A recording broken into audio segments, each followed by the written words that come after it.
वही, जैसे आपने जो शब्द अभी यूज किया नौटंकीबाजी, ये वही चल रही है।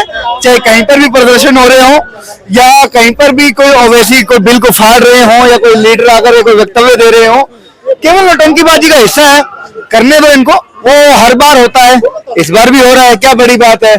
लेकिन हाँ, जैसा मैंने आपको पहले इंटरव्यू में भी कहा था कि जब अमित शाह किसी काम को करते हैं तो वो फुल प्रूफ करते हैं, और ये अभी साबित हुआ फिर से लोकसभा में पास हो। नंबर एक ऐसा बिल 1911 से चला आ रहा था ये, तो मान के चलो कि 1911 से 114 साल है ना। 14 साल के बाद मतलब कि समझो कि राम का वनवास खत्म हुआ था, तो 114 साल के बाद इसके ऊपर कुछ कार्रवाई हुई है। और कैसे कैसे हुई, एक बार दर्शकों को थोड़ा सा विस्तार में बताएंगे तो ज्यादा अच्छे से क्लैरिटी आएगी।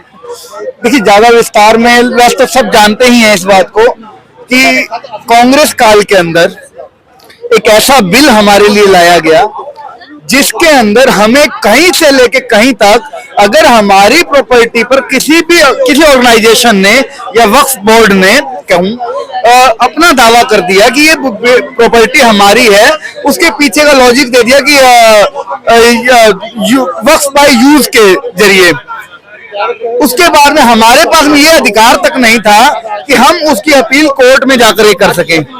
अब अमेंडमेंट भी बताना थोड़ी तो इसके अंदर बदलाव इस प्रकार किए गए कि पहले आपको ट्रिब्यूनल में तो देखो केस को लेकर के जाना ही है, ठीक है। ट्रिब्यूनल के फैसले से अगर आप सेटिस्फाइड नहीं है तब आपको आपके पास में न्यायपालिका का रास्ता खोल दिया गया है इस अमेंडमेंट के थ्रू। और उसके अलावा महिलाओं के लिए ये आज बिल्कुल खुशी का दिन होना चाहिए, मुस्लिम महिलाओं के लिए खास तौर पे, कि जहां पर आपके राइट्स को समय समय पर दबाता गया है एक बोर्ड या एक समाज कहूंगा बल्कि मैं तो, चाहे वो 3 तलाक के जरिए था, हलाला के जरिए होता रहा, अब वक्फ के अंदर आपकी एंट्री हुई है। आप भी साधुवाद की पात्र हैं, आप भी बधाई की पात्र हैं। जितनी भारत की मुस्लिम महिलाएं हैं, मैं आपको बहुत बहुत बधाई दूंगा।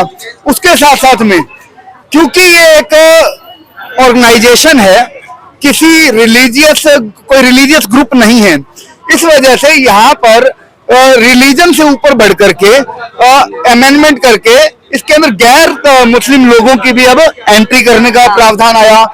ये सब काम बिल्कुल इस चीज की तरफ इशारा करते हैं कि मोदी गवर्नमेंट जब कोई काम करती है तो वो यूनिफाइड तरीके से करती है। वो जैसे यूनिफॉर्म कोड की बात हुई थी, ठीक है, उसी तरीके से उनको कोई मतलब नहीं है कि किस रिलीजन पर क्या काम हो रहा है, उनको मतलब है कि ये इस देश के नागरिकों के लिए काम हो रहा है। और उन्होंने नागरिक के जरिए ही महिलाओं को हक दिया, गैर मुस्लिम लोगों को उसमें हक दिया आने का। और ओवरऑल बात यह है कि आज इस बिल को पास होने के ऊपर आप देख सकते हैं, अगर कैमरा घुमाएंगे कैमरामैन, तो यहाँ पर हर व्यक्ति के अंदर खुशी की लहर है। देखिए, जैसे हिंदू हम लोग हिंदू धर्म से हैं, तो हम लोग सेकुलरिज्म की बात करते हैं, तो इसका मतलब अब ये मुस्लिम समाज भी सेकुलरिज्म के ऊपर उनके ऊपर भी इस तरह की कुछ है कि बिहार में सेकुलरिज्म को समझे। डजंट मैटर कि आप हिंदू हैं, डजंट मैटर आप मुस्लिम हैं, सिख हैं, ईसाई हैं, पारसी हैं, आप कौन हैं, कोई फर्क नहीं पड़ता।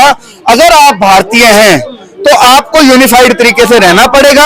आपके ऊपर रूल्स जो लगेंगे सबके ऊपर इक्वल लगेंगे। ये मोदी सरकार का संदेश है और इसको सबको मानना ही पड़ेगा। लेकिन अखिलेश जी को कल यूनिफाइड वर्ड समझ में नहीं आया था, कह रहे थे ये इंग्लिश में है, ये हिंदी में है, ये यूनिफाइड बिल है, तो वो बड़ा कंफ्यूज थे। और क्लियर कहा उन्होंने कि वोटिंग होती है तो हम इसके खिलाफ वोटिंग करेंगे। जिस गऊ से उनको बदबू आती है ना, अगर थोड़े गौमूत्र का सेवन कर लेंगे तो ये भी समझ में आने लग जाएगा।